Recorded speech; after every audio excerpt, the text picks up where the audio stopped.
Britain has unveiled plans to overhaul its defence capabilities to address threats from Russia, nuclear risks and cyber attacks.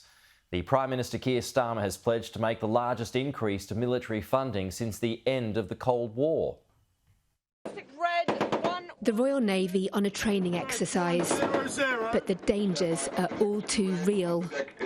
The Prime Minister says we're in a new era of threats that requires a different order of response. Every part of society, every citizen of this country has a role to play, because we have to recognise that things have changed. The threat we now face is more serious, more immediate and more unpredictable.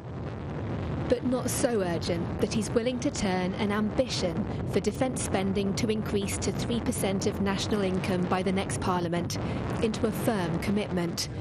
It was a weak spot pounced on by his opponents. The language around the government's announcements is definitely not firm enough. We need to get to 3% by the end of this Parliament. The world is getting more and more dangerous, and a lot of the things which they've announced in this strategic defence review require money. The funding row slightly overshadowed the unveiling of what's meant to be a key piece of work. This review is 140 pages long, containing warnings and solutions. The team that led this review say it's about so much more than rebuilding the armed forces. It's about transforming the mindset of the country so that everyone is prepared for war. One of the reviewers described this as the most profound change to UK defence in 150 years. Whether or not that's the case, though, depends on what the government and all of us do next.